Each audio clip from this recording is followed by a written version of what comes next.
Let me talk a little bit. This wall here depicts the 50th anniversary of the first election of the Universal House of Justice. And of course, just yesterday, the members of this new house were just announced, and we're looking forward to get our new Rizwan message. We celebrate then on this wall, which I sort of stand back a little bit and just share with you what it looks like. But we share here the principles of the Baha'i faith, and then the impact that the Baha'i principle has on the global community. Of course, is our Baha'i International Community United Nations offices. And so that we are affiliated in over 180 countries and territories, so we want to celebrate that. And for that purpose, we then decided to put some statements out for the visitors to see. So you notice the Promise of World Peace Statement. Here was this wonderful book that, From Vision to Vision, that celebrated the 30 years anniversary, and a compilation here on the greater and lesser peace, where we can talk about aspects of this wonderful order that Baha'u'llah, the Baha'is are helping to launch. And we do want to touch on race unity and have some items here that we feel that allow us to talk about peace and the coming together of the races. So I'm just now walking over where we get now a chance to share a little bit further about the life of Baha'u'llah. So let me then enter into this part of the museum. And so here we celebrate Baha'u'llah's family, his father and his children, then the forced banishments of Baha'u'llah across the mountains and the sea. And I'll just sort of walk up to show you some of the pictures a little bit closer of Baji, and of course the greatest holy leaf, a beautiful hand-sewn pouch sewn by the greatest holy leaf. And we have a picture of Baha'u'llah's prayer chain, and of course prayer beads, the shrine of Baha'u'llah, and Abdul Baha, of course, his son and his wife, and some mementos. You notice here an emphasis on the crushed stones from the roofs that the guardian had removed when the covenant breakers had possession. And it gives us a chance to talk about the days when Baha'u'llah arrived in Baghdad, and he withdrew in the mountains in Sulaymaniyeh, and his cave, and his food vessel that he had, and his return into Baghdad, and the fact that he was teaching in early Baghdad coffee houses. We also touch on Professor E.G. Brown's wonderful statement when he met Baha'u'llah face to face in his travels and his stay in the prison. Or over here when Baha'u'llah pitched his tent on Mount Carmel and indicated where the future, of course, Shrine of the Bab and the House of Justice is. So I'm just sort of moving around a little bit.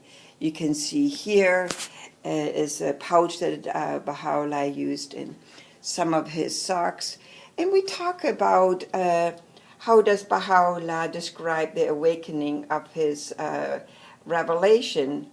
And so we see here his pen and the seals and a copy of his writings and a beautiful calligraphy of one of the hidden words.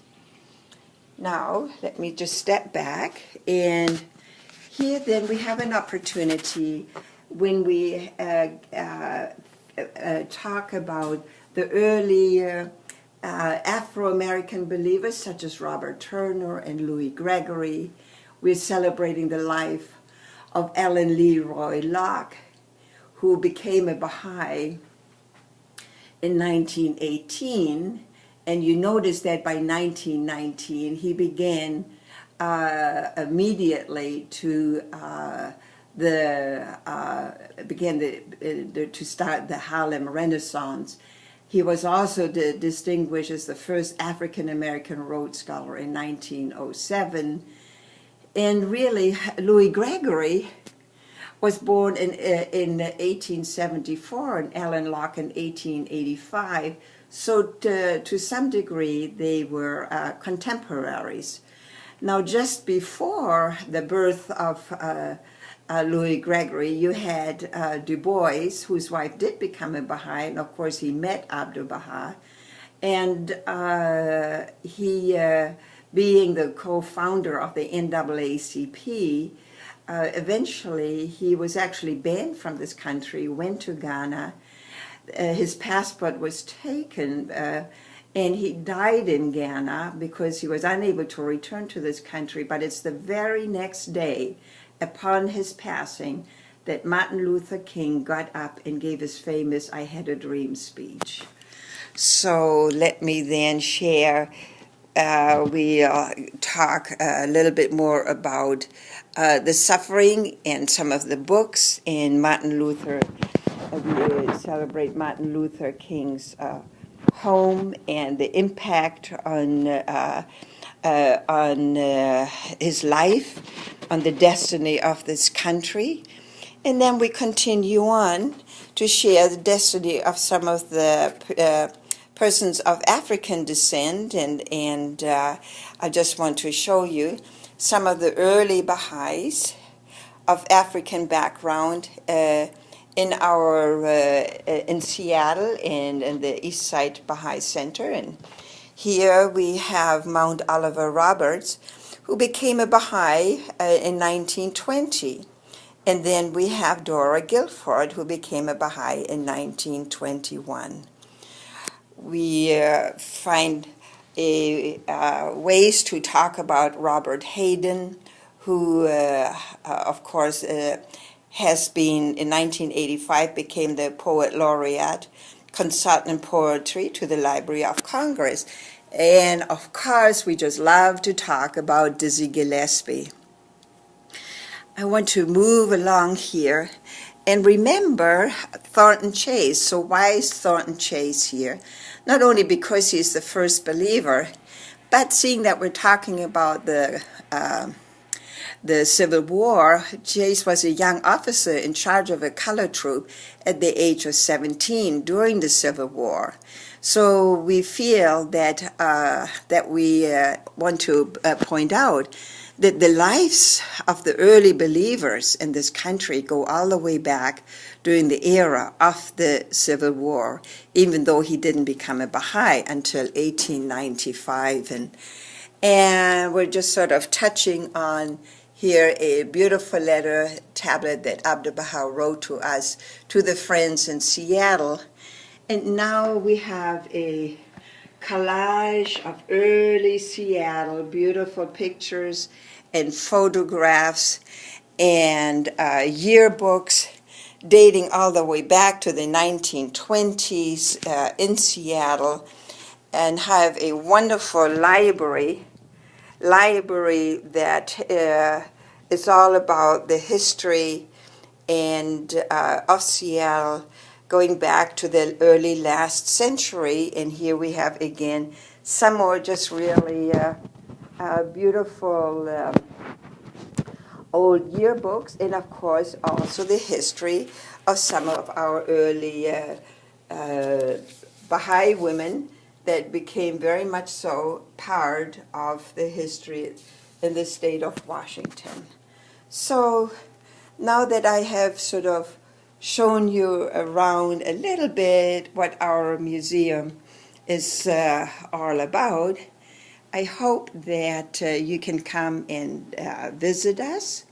I hope that you have an opportunity to maybe even get some ideas how you too can have a museum and enjoy remembering whether it's something that happened 150 years ago or something that happened 140 years ago or something very recent as little as 50 years ago.